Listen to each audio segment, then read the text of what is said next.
G'day everyone, I'm Russ. Quick show of hands. Who's heard of CSS? Okay, that's a good start. Who uses CSS? Okay. Who's used Object Oriented CSS? That's good. Okay, because if there's all hands, I could just walk off the stage and we could just go to the pub. Who's heard of the block formatting context? Okay.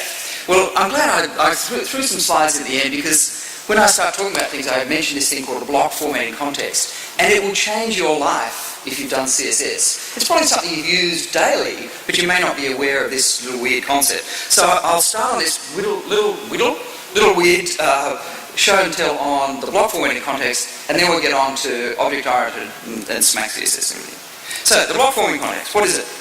Well, basically the web is, CSS is just a bunch of boxes, yeah? When you put them out on the page, there's just a bunch of boxes. But some of them are special boxes. And you can make a box special by giving it position. You can float it or, give it absolute relative positioning. But you can also trigger this thing called the block formatting context. And it's triggered if you do one of these things. If you set it to float left or right, you can display table cell, caption, overflow hidden, auto scroll. Now some of these might be ringing a bell. Who's used overflow hidden in their life? Why? Why do you use why would you use overflow hidden? I'm not going to. Someone has to answer me. I'm not going to say yes. Fixes annoying formatting issues. Because it fixes annoying formatting issues. Perfect answer, but why? I can't hear what you're saying. Say it.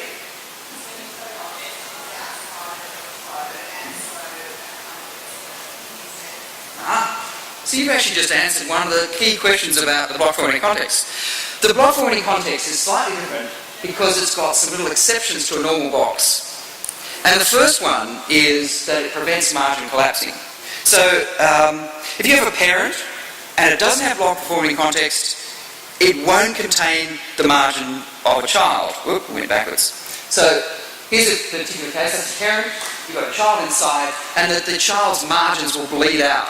Yeah? You've seen that happening? Now you can fix it with a number of different things. One of them is to put borders on top. So you don't need to actually use the block formatting context. But if you do the block formatting context, he says, trying to get my slides up. If you do use the block formatting context, it'll naturally wrap around it. So that's one thing that you can do with the block formatting context. The other thing, and this is where it gets back to your point, beautiful answer, is that block formatting contains floats. So a parent element without block formatting context will not contain a float. So who's ever seen this happen before? Yeah? So what's the normal way to do it? For years, before overflow, people used to float the parent, yeah? And nowadays, often people use overflow hidden. But a lot of people do that, and they don't know why they do it. It just works. The reason is because you're triggering the block formatting context in the parent. Does that make you feel warm and fuzzy inside? I can see you don't give a shit. Okay, the other thing that it does, and it's really important for what we're going to talk about soon, is it houses things beside each other. Now it's impossible to explain in words, so I'm just going to jump straight to the slide. So we have a floating box up there, and then we have a second box which is in normal flow. You all know that a normal floated box will slide up under, yeah? Will slide up under a floated box. Wouldn't it be good if we could get them to sit beside? If only we could get them to sit beside. Well, as soon as you trigger the block formatting context, those two boxes will sit beside each other. This is still in flow. That's a floated object. Now, that is an amazing little bit of information. Do you agree? For years and years, if I wanted to solve this, I would float both boxes. And suddenly you need to do something else. What do you have to do if you're floating? Sorry? No, something else. What does a float need? Width. So if I'm going to do this the old way, I would have to float that and float this, but then I'd need a width on that one, and then I'd need to know the width of the parent. You see where we're going here? The beauty of triggering the block formatting context is I can get these two to sit beside it without knowing the width of the green parent and without knowing the width of the child. Now, some of you are probably sitting there thinking, why the hell should I give a shit? Well, it'll make sense in a minute when we start to talk about the media element, which is really important as part of Object Oriented CSS. Anyway, that's a brief little introduction to the block formatting context. So, hands up who've been doing CSS for longer than 2 years. Have you felt pain doing CSS? Yes? Hands up if you've cried. You haven't pushed hard enough. What's that? Oh yeah. Anyone who's worked with IE's cried. Well, you probably noticed a bunch of things wrong. And this guy wrote this thing where some developer said to him, if you can't do CSS, you're a moron. And he said, well, yeah, CSS is simple. It's simple to understand, but it's really not simple to use and maintain. And maintaining, the maintenance part, is the stuff we're going to be talking about tonight. So there's all sorts of issues running with CSS. And the first one is, if you look at a style sheet you've been working on for a long period of time, there's repetition all over the place. Have you all heard of the principle of dry? Who's heard dry? What is it? What is it? Don't repeat yourself. So if you write a colour, you shouldn't write it in 600 places in your style sheet. You should write it once and reference it. Now, until variables came along with sass and less, it was really hard to do in CSS, but even without using sass and less, the aim is to try and write things as fewer times in your CSS as you can. And yet, by the natural progression with CSS, we end up bloating our files. The other thing is that, I don't know about you, but in the early days what I'd do is I'd write this beautiful CSS file, and I would look at it and I would be filled with joy. And then the developer would go, oh, you need to add this and add that, and I'd slap them down the bottom, and then they'd grow and they'd be ugly, and then I'd cry. But did you ever notice that sort of progress going on? You're adding crap and crap to your CSS. Yeah? No? Okay. I'm not the only one. I thought I was talking to Alcoholics Anonymous for a minute. And then there's this other problem where you've got a solution where you need to solve. I think I talked about this one other year. And someone says to you, I need to solve this box here. And the way that I used to solve it, would I'd be open up the inspector, and I'd look at the thing, and I'd write a heavier selector in order to win the war. And I'd slap that in and I'd think, that rocked. It didn't rock at all. It was like dropping a phone in the middle of a presentation. The other thing that people talk a lot about these days is coupling, and I'm not talking about sex. I'm talking about coupling CSS and HTML. And ideally, the opposite of sex. In CSS and HTML, you want to uncouple. What you want to try and do is to keep the two separate. And we'll talk about that more later. The other thing is, I don't know whether you work with hardcore developers, but every developer I've ever met says, CSS sucks. Has anyone said that to you? You don't hang around with the right people. Oh, you're pointing at him. Everyone look at this guy in the pink shirt. He said it. That was very subtle, doggy friending. New shit. Luckily, there's a lot of new stuff around that we can use to do it. But in order to talk about this stuff, we need to put aside a bit of bias. So if you've come from the old school thing of, pure HTML, you're going to be in for a bit of a shock with some of the stuff we're going to talk about. So, first one is Object Oriented CSS. So what is it? So in 2009, this, I was going to say girl, female, someone, Nicole Sullivan came out and launched this amazing new concept. And of course, anything radical and new, she was ripped to shreds by the community, bastards that we are. And she defined this as Object-Oriented CSS, and half of her problem was choosing that name, because hardcore developers said, well, it's not really object-oriented, it's really abstract CSS in a better way. But she came up with this amazing, convincing argument. She worked for Facebook, and her role was to optimize their CSS. And she looked at statistics of their CSS files, and just found some staggering bits of information.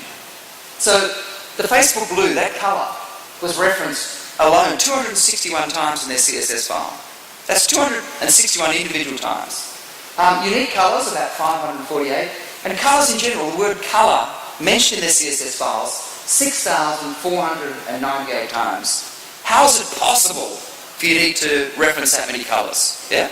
So obviously that's a clear example of massive bloat. And then she went and tested another site called Salesforce, and just do a couple of other stats, 3,600 mentions the word padding. Really? Do we need that many?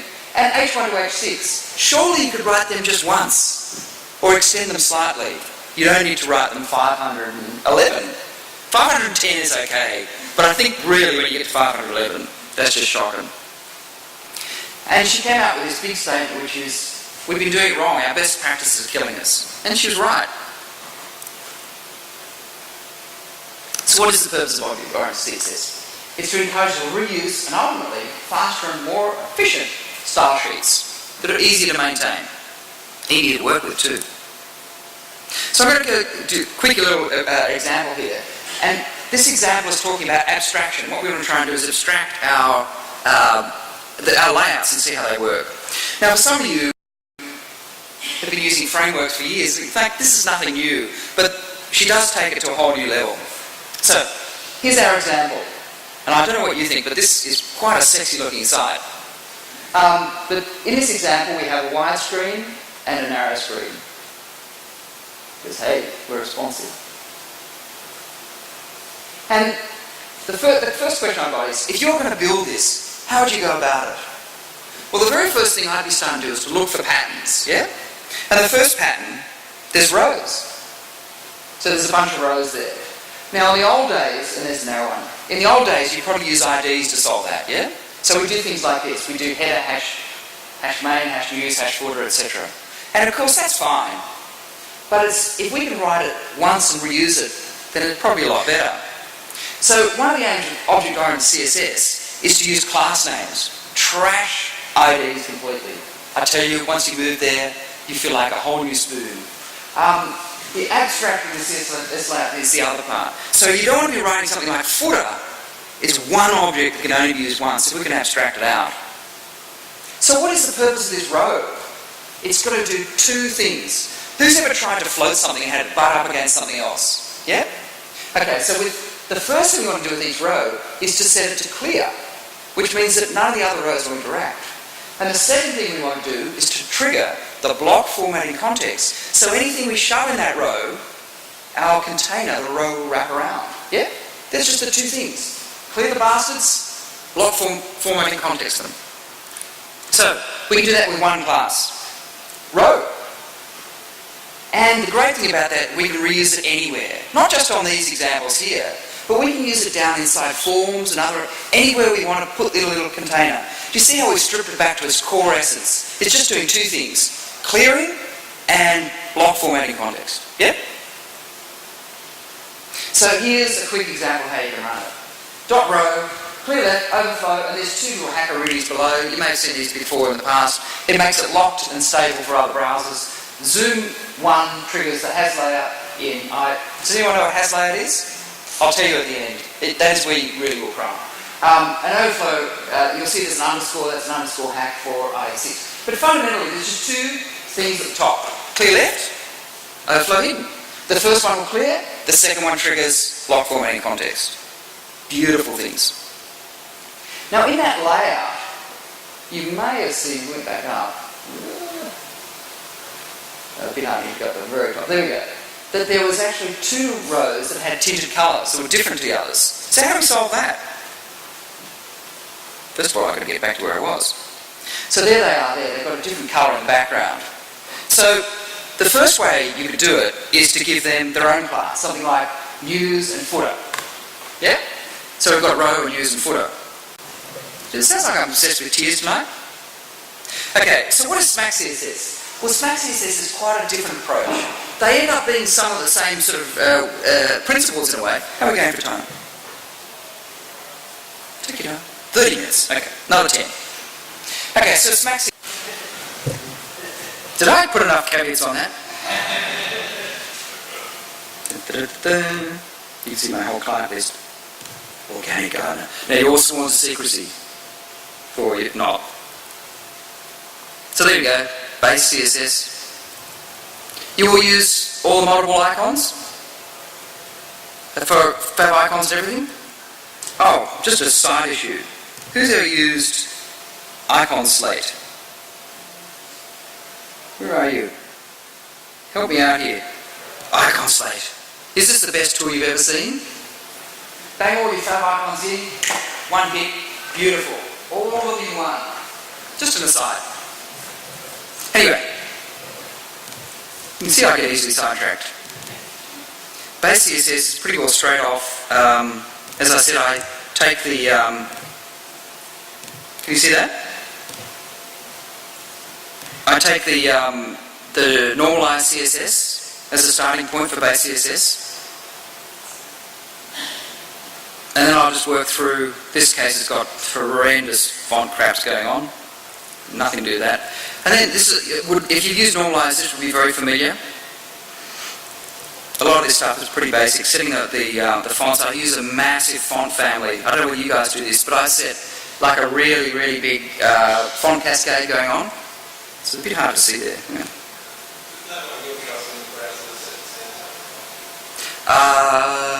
I don't trust anything. What's that? Anyway, that's probably not the interesting one. Probably the module one is probably the most interesting. And I can show you that dreaded little style. It's sitting there. Oh god, that's a bit big.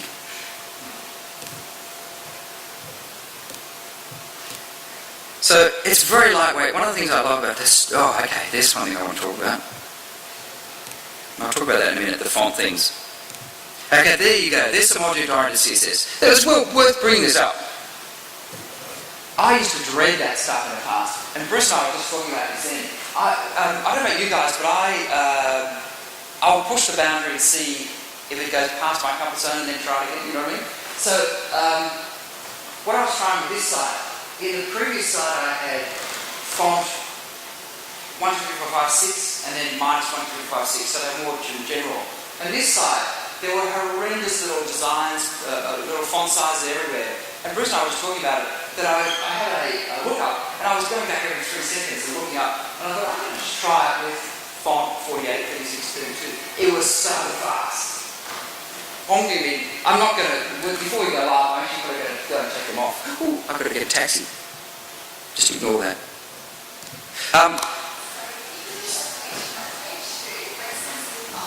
You want to see? Oh yeah. And these things, you know, I have ummed and ahed about them for a long while. I'm not really a fan of them. But most of this CSS file is very lightweight. There's just very little, all classes, just little extends. There's a little pattern I had to build. The designer had done this rough little border, and in some cases it was above, in some cases below, and in some cases it was free, and so I actually had to create a little pattern. And I went and looked at it and thought, what are all the possibilities? I'm going to build one below and above, and it was a fixed width layout, don't get me started. There were 3 different widths. So I had to build this little pattern of it. So again, that's what you're trying to do, abstract it out. Normally you wouldn't have to do all that sort of crap. But anyway, see HTML file.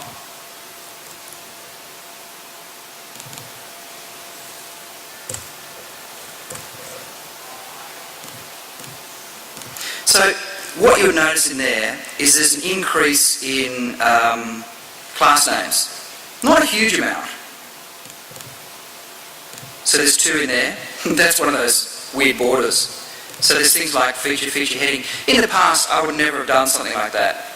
I would have done that all with descendant selectors, yeah? But what the beauty is, it's much more lightweight this way. What I found anyway. And I found that a lot of people talk about there's hundreds of classes in there, which true object-oriented can get down to like, 4 or 5. But generally speaking, there's just a grid, simple grid. There's that dreaded border. Oh, don't talk about that one. There's the box. Look at the box. In this case, I was testing it out, calling it item and field. I wasn't sure. But there you go, box item, box body. No. Okay, I won't talk about that one either. Okay, we'll talk about that. Object Oriented CSS, in Nicole Sullivan's thing, one of the things she does is abstract out all the margins of padding. And you can actually use no margin, no padding. And I'm not a fan at all, but again, I wanted to try it out. And we did it on this site. We did it for one site before, which was incredibly complicated interactive forms and everything.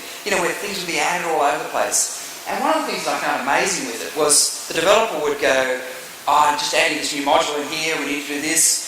And you wanted a little bit of margin below. And instead of having to go and write a new rule, we just slap something in going, no margin, margin left, or margin. There's this little setup, and you might laugh when you see it, because I must admit when I first did it, it was madness. I think they're all at the bottom. There we go. Now again, a lot of stuff is just experimental. So I try something out and then see if I like it. There you go. all the possible margins, including triple margins.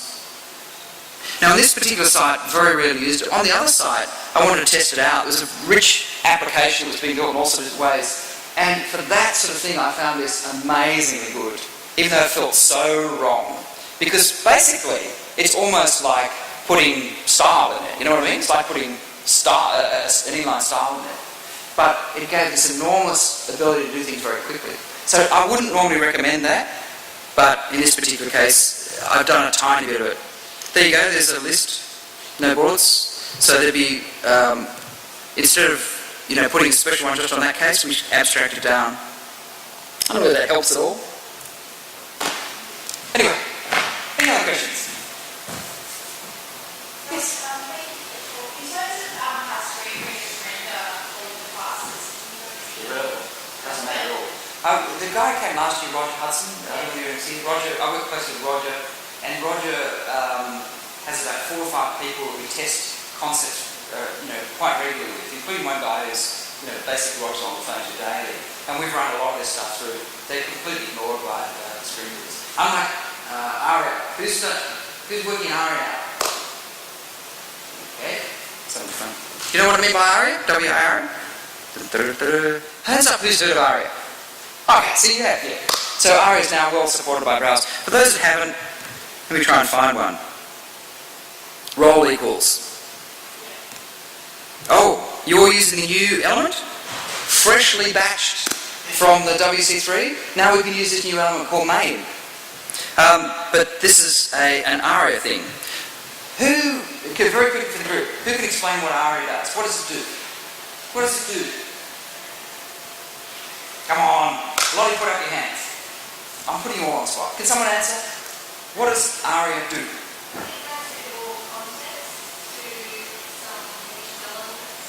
What sort of context? For whom? It's an accessibility benefit, yeah? So what happens is, if we put that there, assistive technologies, much more than screen readers, but assistive technologies now have semantics. They've got more meaning for it. So one of the great things about this is in the early days, we used to have to use skip links, yeah? I still use them a bit, but that's where you jump over something to get to something else.